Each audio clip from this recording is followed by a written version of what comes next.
नमस्कार, मैं हूं अशोक वर्मा। आप देख रहे हैं टीवी 20 न्यूज। देश और प्रदेश की और अपने क्षेत्रों की खबर देखने के लिए बने रहिए हमारे साथ। अब शुरुआत करते हैं खबरों का सिलसिला। प्रयागराज में मौनी महाराज और अन्य संतों के धरना प्रदर्शन तथा उनके साथ हुए कथित दुर्व्यवहार को लेकर राजनीतिक गलियारों में हलचल तेज हो गई है। इस मुद्दे पर भारतीय राष्ट्रीय कांग्रेस आजमगढ़ के जिला उपाध्यक्ष मनोज कुमार सिंह ने कड़ा रुख अपनाते हुए सरकार और प्रशासन की कार्यप्रणाली पर गंभीर सवाल खड़े किए हैं। मनोज कुमार सिंह ने कहा कि शंकराचार्य जैसे महान विभूत के साथ प्रशासन द्वारा किया गया अभद्र व्यवहार बेहद निंदनीय है। उन्होंने आरोप लगाया कि सरकार अपनी विफलताओं को छिपाने के लिए संतों की आवाज को दबाने का प्रयास कर रही है। उन्होंने कहा, शंकराचार्य को कोर्ट नहीं बनाता, उन्होंने उनकी परंपरा और पीठ की मान्यता बनाई है। प्रशासन का उन्हें नोटिस देना भी शंकराचार्य नहीं है, उनके अधिकारों का हनन है। प्राचीनता और परंपराओं के खिलाफ खिलवाड़ का आरोप वीडियो में सिंह ने मणिकर्णिका घाट और अन्य पौराणिक स्थलों के साथ हो रही छेड़छाड़ पर भी चिंता व्यक्त किया है। उन्होंने कहा कि सौंदर्यीकरण के नाम पर घाटों की प्राचीनता और वहां स्थित मूर्तियों व शिवलिंगों को नष्ट किया जा रहा है, जो हमारी सांस्कृतिक धरोहर के साथ खिलवाड़ है। उन्होंने आशंका जताया कि इस सरकारी कदमों के पीछे घाटों का निजीकरण करने की मंशा हो सकती है। स्थानीय मुद्दों और अर्थव्यवस्था पर चर्चा करते हुए कांग्रेस उपाध्यक्ष ने कहा कि वर्तमान में महंगाई चरम पर है। डॉलर के मुकाबले रुपया लगातार गिरता जा रहा है, लेकिन सरकार इसकी ओर ध्यान नहीं दे रहा। उन्होंने मनरेगा योजना के लिए किए जा रहे बदलाव पर आपत्ति जताते हुए कहा कि सरकार धीरे धीरे इस योजना को खत्म करने की साजिश रच रही है, जिससे ग्रामीण क्षेत्रों में रोजगार का बड़ा संकट पैदा हो सके। सरकार पर कटाक्ष करते हुए उन्होंने कहा कि वर्तमान शासन व्यवस्था लेकर उद्योगपतियों के लिए काम कर रही है। सरकार की नीति अब केवल चंदा दो और धंधा लो तक सीमित रह गई है, जिसमें आम नागरिक और गरीब मजदूर पीस रहे हैं। उन्होंने मांग की है कि प्रयागराज प्रशासन को अपनी गलती स्वीकार करते हुए संतों से माफी मांगनी चाहिए। तो बताइएगा, प्रयागराज में ये जो है संत इस तरह से धरना प्रदर्शन दे रहे हैं, क्या कहेंगे? मौनी महाशय के साथ उनके साथ जो हुआ है उसके बारे में आपकी क्या राय है? और वो धरना दे रहे हैं, उसके बाद उनके शंकराचार्य के ऊपर प्रश्न था, इसके बारे में। मेरा नाम मनोज कुमार सिंह है, मैं जिला उपाध्यक्ष भारतीय राष्ट्रीय कांग्रेस आजमगढ़। देखिए, शंकराचार्य जी धरने पर बैठे हैं। शंकराचार्य जी के साथ बहुत ही अभद्र व्यवहार किया गया, प्रशासन द्वारा किया गया। अब इसमें शासन की मंशा थी या प्रशासन इस तरह से जबरदस्ती क्यों कर रहा है, ये तो भविष्य के गर्त में है, ये मामला चल रहा है। लेकिन जो भी किया गया या बहुत गलत किया गया। इस तरह से एक शंकराचार्य के लिए इस तरह का व्यवहार बहुत ही निंदनीय है और इसकी मैं कड़े शब्दों में निंदा करता हूँ। प्रयाग प्रशासन, माघ मेला प्रशासन नोटिस दे रहा है कि आप शंकराचार्य है ही नहीं सुप्रीम कोर्ट, इसके बारे में। नहीं, ये उनका गलत वो है। शंकराचार्य, जब दो शंकराचार्य उनको मान चुके हैं और इनके हिसाब से थोड़ी वो शंकराचार्य बनेंगे या बिगड़ेंगे।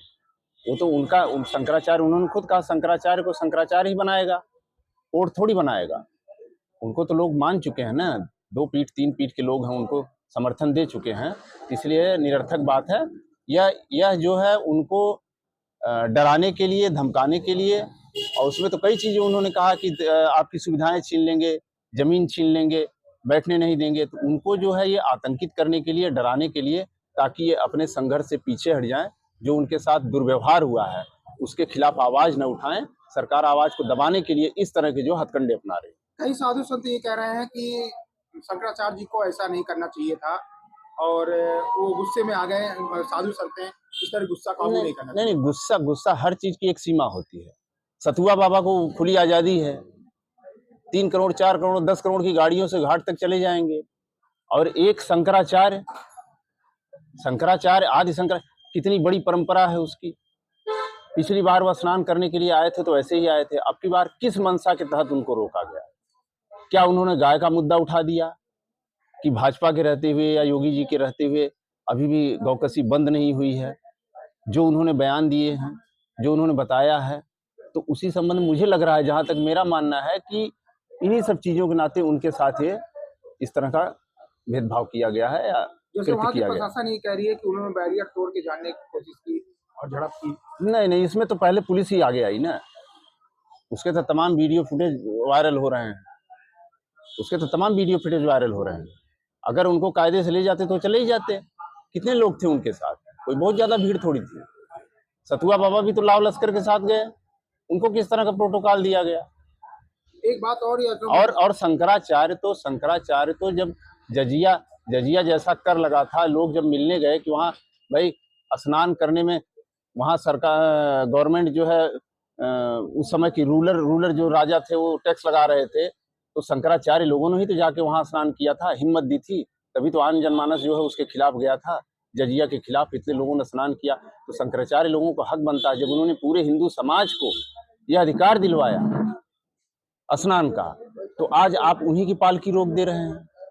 इतने बड़े संत महात्मा, जो हमारी परंपरा रही है कि संतों को इज्जत सम्मान देने की, आप उसी को जो है खत्म करने पर उतारू हैं। ये किस तरह का हिंदुत्व है कि जिसमें चोटी खींच करके मारा जा रहा है, अपमानित किया जा रहा है? ये तो बहुत बड़ी विडंबना है कि हमारे देश में इस तरह से अपमान किया जा रहा है शंकराचार्यों का। अकरानंद महाराज जी ये भी कह रहे हैं कि अब हम प्रयाग नहीं आएंगे स्नान करने, क्या कहना चाहेंगे? नहीं, प्रयागराज स्नान करने के लिए कायदे में शासन प्रशासन दोनों को इनको माफी मांगना चाहिए। शंकराचार्य से जो इन्होंने अभद्रता की है उससे माफी मांगना चाहिए, और हम लोग तो उनको आराध्य समझ के कहेंगे कि नहीं, आप आइए, आप स्नान करिए। एक आरोप और उन्होंने लगाया कि मणिकर्णिका घाट पे सभी मूर्तियों को तोड़ा जा रहा है, शिवलिंग को तोड़ा गया, वो लगता था। बिल्कुल उनका आरोप सही है, उनका आरोप जैसे बीच में इन्होंने कहा कि एआई जनरेटेड वीडियो है, एआई जनरेटेड वीडियो नहीं है। वहाँ सचमुच मणिकर्णिका घाट को तोड़ा गया और उसकी जो प्राचीनता है उसको खत्म करके कॉरिडोर बना करके, मुझे लग रहा है एक तरह से ये लोग इसको जो है किसी प्राइवेट उसको देते चले जाएंगे।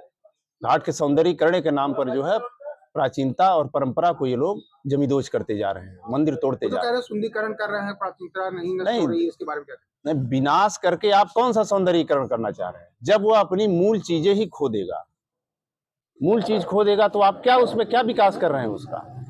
इतना प्राचीन घाट है वो, गुप्त साम्राज्य के टाइम से उसकी महत्ता है, तो आप उसको अगर तोड़ ताड़ के खत्म कर देंगे तो उसकी प्राचीनता खत्म हो जाएगी। तो कैसे? आगे सवाल ये जी राम जी के बारे में जो लगातार शासन सत्ता और हर जगह पे चल रहा है, इसके बारे में आप क्या कहते हैं? जी राम जी, यह गरीबों, मजदूरों और जो मेहनत कश लोग हैं उनके साथ यह गवर्नमेंट बहुत बड़ा छल कर रही है। इसके लिए हमारी पार्टी, कांग्रेस पार्टी, धीरे धीरे गांव में चौपाल लगा करके लोगों को इस विषय में जागरूक कर रही है कि कैसे, किस तरह से, किस ढंग से जो है कानून को खुद हथियार बना करके, कानूनी हथियार बना करके, कानून के तहत ही, कानून के तरीके से इसे उल्टे ढंग से खत्म करने की कोशिश कर रहे हैं।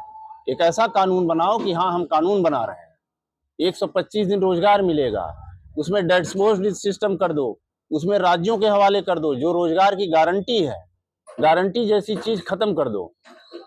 इस तरह से ऐसा षड्यंत्र रचे हैं ताकि यह मनरेगा धीरे धीरे आते स्वतः अपने आप खत्म हो जाएगी, और इसी पे उतारू है। और इससे बड़ा जो ग्रामीण रोजगार जो गारंटी थी वो खत्म हो जाएगी, और मुझे लगता है कि इसका असर बहुत व्यापक पड़ेगा। जिस तरह से बेरोजगारी बढ़ रही है, महंगाई बढ़ रही है, अगर मनरेगा जैसी चीज अगर ये खत्म हो गई तो आगे जो है और दिक्कत खड़ी होगी, रोजी रोटी का संकट पैदा हो। एक चीज और पूछेंगे, इसमें महंगाई बहुत चरम सीमा पर जा रही है, सोने का दाम आसमान छू रहा है, लोगों के यहाँ शादी विवाह चला, इसके बारे में आपकी तरफ से क्या राय है कि इस तरह से महंगाई बढ़ती जा रही है, क्या कहना चाहिए? इसको सरकार को कंट्रोल करना चाहिए। महंगाई, रुपया गिरता जा रहा है, डॉलर के मुकाबले रुपया गिरता जा रहा है, तो ये सरकार कंट्रोल नहीं करेगी तो और कौन कंट्रोल करेगा? ये तो सरकार की जिम्मेदारी है ना। सोना चांदी तो चलिए एक अलग बात है, सोना चांदी जो आम यहाँ का जो आम नागरिक है, एक बार तो सोने चांदी के बगैर रह भी सकता है, लेकिन बहुतायत आबादी ऐसी है कि रोजी रोटी के लिए मर रही है, इतनी महंगाई हो गई है, और सोने चांदी के दाम तो आसमान छू ही रहे हैं। सरकार इस पे कुछ नहीं कर रही है। सरकार सिर्फ जो है उद्योगपतियों के लिए कोई न कोई काम कर रही है, उद्योगपतियों के लिए ये सारे सिस्टम बनाए